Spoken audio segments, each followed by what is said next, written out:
aí, galerinha do segundo ano ensino médio, beleza? Eu sou o professor Leonardo Greco e nós vamos continuar os nossos estudos. Hoje nós vamos falar um pouquinho sobre as migrações. Vamos falar migrações no contexto geral e vamos analisar também um pouquinho o caso do Brasil. Vamos usar o Brasil como exemplo em alguns aspectos, belezinha? Bom, inicialmente, a gente vai entender que migração é o deslocamento populacional pelo espaço geográfico, de forma temporária ou permanente. Ok, pessoal? Bom, nesse aspecto, a gente vai perceber que as pessoas têm várias motivações para migrar, tá? Vários estímulos que podem levar a pessoa a escolher, definitiva ou temporariamente, abrir mão do seu local de morada em busca de uma nova condição. Vamos ver quais são essas motivações e quais essas novas condições. Bom, inicialmente, com relação à economia, se um determinado país ou mesmo uma cidade talvez, né? A gente pensa sempre em migração, pensa macro, né? Pensa de um país para o outro, mas isso pode acontecer até em termos de uma cidade para outra ou dentro da mesma cidade, de um bairro para outro. Pensemos, se a economia do lugar onde você vive, independentemente de ser bairro, cidade, país, etc., se a economia não está legal e você sabe que em determinado local a situação está melhor e você tem condições de tentar melhorar a sua vida nessa outra área, isso pode levar você, isso pode ser um estímulo para que você se transfira, né? Saia do seu local e busque esse novo local, né? Independentemente do porte desse novo local. Ok, pessoal? Bom, outra coisa, motivações de ordem cultural ou religiosa. Pessoas que têm hábitos culturais diversos do que é padrão onde a pessoa mora.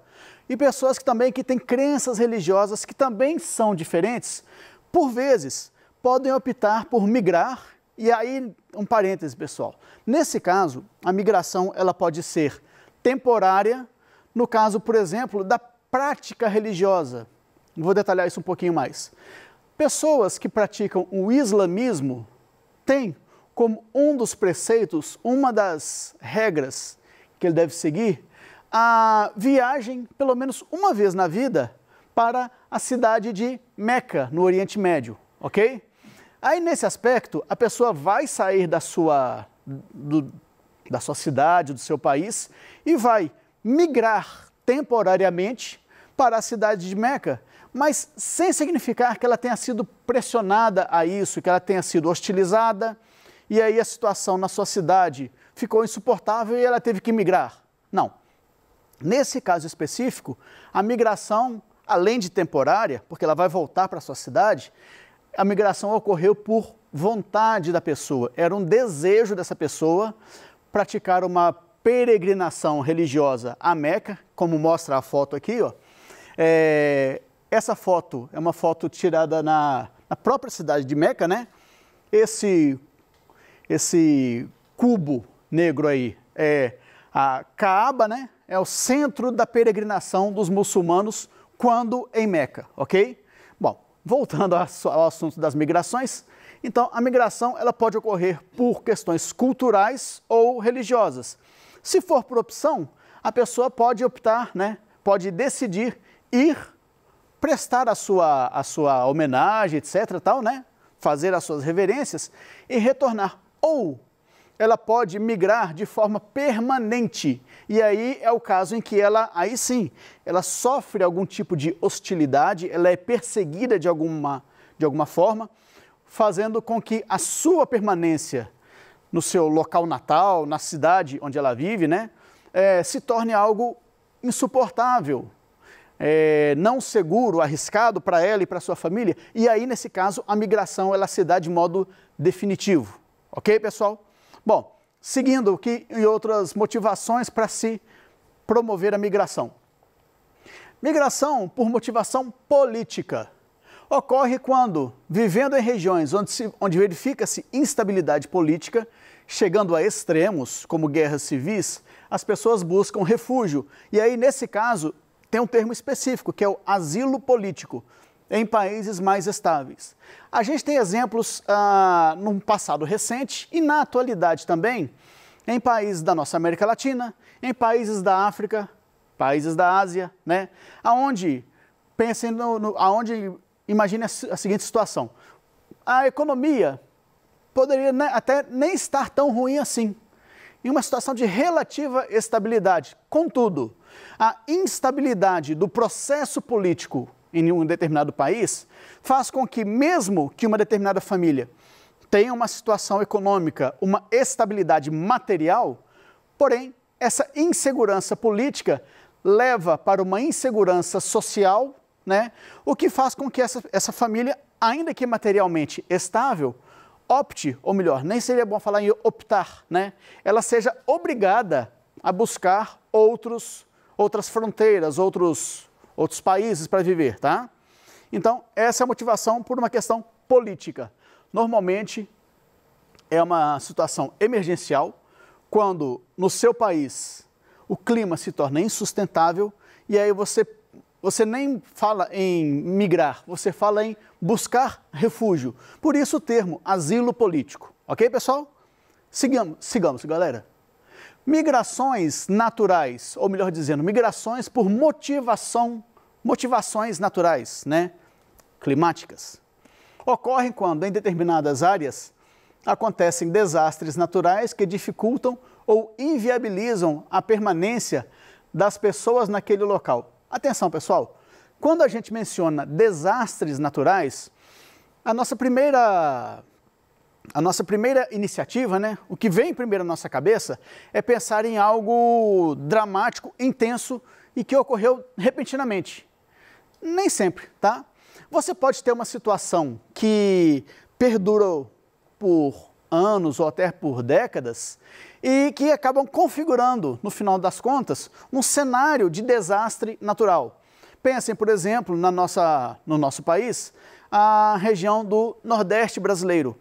Em determinadas áreas no Nordeste brasileiro, durante décadas, a seca assolou a sociedade que ali vive, né?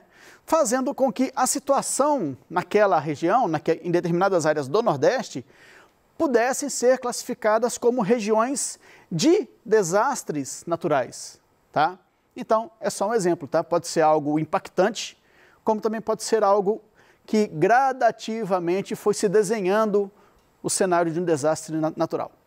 Nesse aspecto, as migrações elas tendem a ocorrer também, não por escolha, né? A pessoa ou grupo familiar é forçado a esse tipo de migração, né?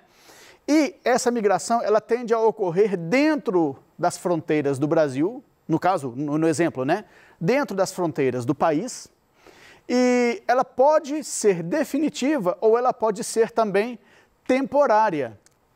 É extremamente comum a gente perceber no Nordeste brasileiro grupos familiares que, pouco a pouco, né, primeiro vai o pai, depois vai o irmão mais velho e gradativamente toda a família vai se transferindo do Nordeste para regiões como o Sul, Sudeste do Brasil.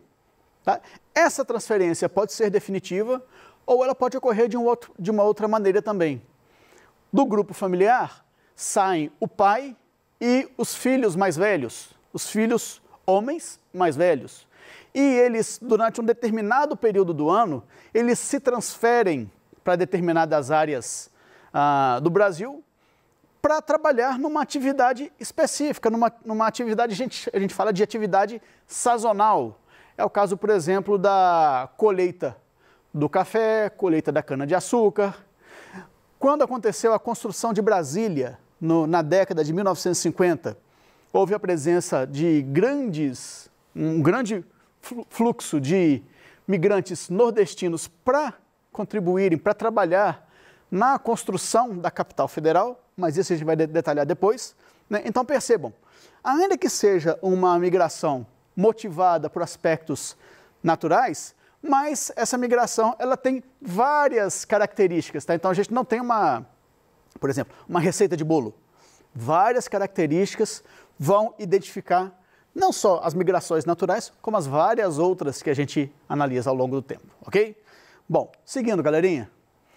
Tipos de migração. A migração ela pode ser internacional, né?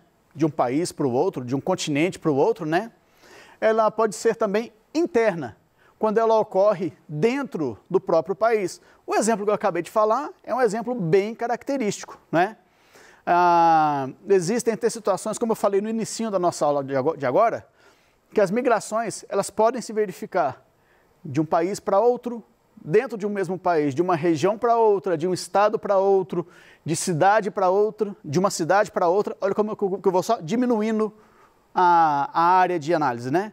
E a migração pode acontecer também dentro de uma mesma cidade, né? Pensa em famílias que vivem, por exemplo, Belo Horizonte.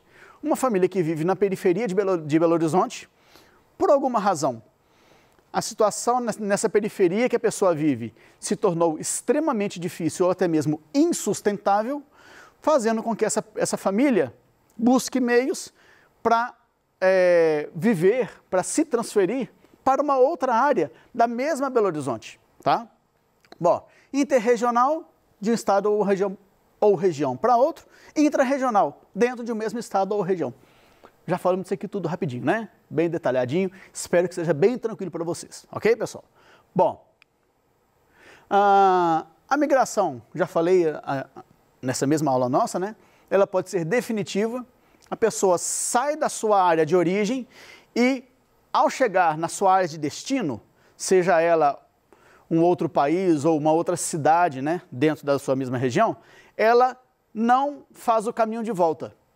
Ela pode até sair dessa região de destino e buscar outra, mas para a sua região de origem ela não volta, tá? Independentemente disso, se ela sair da sua região de origem e se fixar em outra e ali permanecer, a gente considera como uma migração definitiva. A migração sazonal, ela acontece por períodos definidos, é o caso dos boias-frias, como eu já mencionei agora há pouco também, né? A pessoa vai trabalhar no plantio, na colheita de determinado produto da nossa agropecuária e quando esse trabalho se encerra, ela retorna para a sua região de origem, né? Outro aspecto, a migração também ela pode ser pendular. O que é isso? Migração pendular acontece normalmente em regiões, em cidades vizinhas, né? Onde durante o dia a pessoa trabalha numa cidade, mas a residência dela é numa cidade vizinha, tá? Vamos tomar de novo o exemplo de Belo Horizonte, Grande BH. A gente tem, vamos falar algumas cidades só, porque são várias, né? Contagem, Betim, Igarapé, Caeté, né? Confins, né? Muitas vezes as pessoas moram em Santa Luzia, né? Moram em uma cidade dessas que eu mencionei, mas o seu local de trabalho é em BH. Né? Então, diariamente, a pessoa sai de manhãzinha da sua cidade, vem, passa toda a sua jornada de trabalho em BH e no final do dia retorna para a sua cidade. Beleza, pessoal? Então, essa é a que nós chamamos de migração pendular, quando se trabalha em uma cidade vizinha.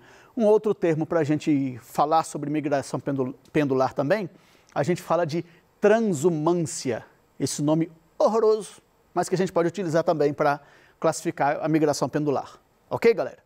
Bom, assim sendo, a gente tem também essas duas características, seguindo na análise, né? A migração pode ser forçada, eu já expliquei, né, anteriormente, há algum problema que torna intolerável a vida de uma pessoa e da sua família em determinada região, e por mais que alguns aspectos na sua vida estejam beleza, estejam estáveis, alguma circunstância força a pessoa a sair do seu local de origem e buscar uma nova residência, buscar uma outra residência, tá? Ou ela pode ser espontânea também. A pessoa escolhe se transferir. Exemplo, nas décadas de 1970 até 1980, 1990, mas com mais intensidade nas décadas de 1970 e 80, houve um grande número de brasileiros que optou por se transferir para os Estados Unidos da América. Por quê? Pensem no seguinte, naquele período, o Brasil continuava sendo, né, era e ainda é um país em desenvolvimento, né? E aqui a situação econômica não é que estava assim insustentável, né? Mas ela estava uma situação econômica mais instável. Então, havia desemprego, as condições de trabalho aqui, comparativamente com países desenvolvidos, não eram condições tão adequadas assim. Então, grupos de brasileiros optavam por se transferir para os Estados Unidos naquela condição. Eu vou tentar a vida na América do Norte, né? E aí, o que acontecia? Inicialmente, pequenos grupos se transferiam, davam a notícia, por exemplo, né? Aqui, o negócio aqui é legal, a gente trabalha muito, mas ganha bem, a gente ganha em dólar, tal. E aí, essa notícia chegava para os brasileiros aqui, né? E aí, se estimulava outros grupos a fazer o mesmo caminho, ok? Então, percebam, esse é o tipo de migração espontânea. A pessoa optava, era uma opção da pessoa se transferir para outra região. Beleza, pessoal? Bom, tudo isso entendido, a gente vai analisar agora com calma essa atividade prática aqui para a gente poder compreender com mais tranquilidade essa questão das migrações, ok?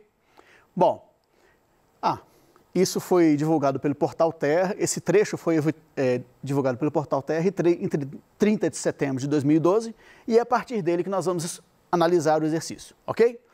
Evitar o êxodo rural, a saída das pessoas do campo para as áreas urbanas, é o principal desafio da política interna chinesa. A luta de clãs perante o 18º Congresso do Partido Comunista da China não mudará, provavelmente, um dos principais eixos da política interna chinesa, impedir o êxodo rural, ainda mais agora que as pessoas que vivem nos centros urbanos superaram pela primeira vez a população do campo no país. Então, naquele período, né, 2012, pela primeira vez na história da sociedade chinesa, a concentração de pessoas nas áreas urbanas se tornou maior do que a concentração de pessoas nas áreas rurais. Beleza? Bom, pergunta-se, o conceito migratório em destaque na manchete da reportagem acima significa... Quando eu comentei, eu acabei explicando sem querer, né? Vamos lá. Significa, tranquilamente, a migração em massa de trabalhadores do campo para as cidades em um mesmo território. Normalmente em um mesmo estado, né? Bom, percebam uma coisa, essa questão do êxodo rural, ela é também uma modalidade de migração, né? Ela pode acontecer por opção, mas na maioria das vezes ela é uma atitude forçada. Por várias razões, a determinada família que vivia no meio rural já há décadas, né, às vezes há gerações, né, decide se transferir do campo para a cidade porque a sua sustentação econômica no campo se tornou inviável. Normalmente porque ela não conseguiu fontes de investimentos, né? Ela não conseguiu prosperar a sua atividade agropecuária, né? A agricultura familiar, vamos lembrar, apesar de vários incentivos, principalmente oficiais, governamentais, né? Ainda é uma das modalidades que mais sofre no campo, né? Ela não conseguiu resistir à concorrência de grandes complexos agropecuários, né? E aí, essa família não é nem que busca, ela tem que sair do campo para a cidade. O que não significa, contudo, que esse problema esteja resolvido, né? Porque muitas famílias saem do campo porque não conseguem mais sobreviver das atividades no campo. Entretanto, quando ela chega nas áreas urbanas, aí ela se vê dentro daquele dilema, né? Ela sabe de tudo sobre o dia a dia do campo, só que nada do que ela sabe, ela vai aplicar na cidade. E aí ela tem que começar o processo de aprendizado, né, de adaptação às exigências profissionais do zero. E aí, muitas vezes, ao final de um determinado período, essa família percebe que o problema só mudou de roupa, vamos dizer assim, né? Ela sofria no campo, ela se transferiu para a cidade e continuou sofrendo na cidade, né? Essa é uma situação que a gente tem que levar bastante em consideração quando a gente analisa o êxodo rural, ok? Bom, galerinha, com isso a gente fecha a nossa aula, né? Nessa aula a gente conseguiu analisar o que são as migrações, os seus vários modelos, né, de migrações, né? As várias variáveis que compõem esse tema, bem como suas motivações, características e peculiaridades. Ok, pessoal? Bom, queria agradecer a oportunidade, um grande abraço a vocês e espero contar com a presença de vocês, virtual, né, nas próximas aulas, ok? Grande abraço, pessoal!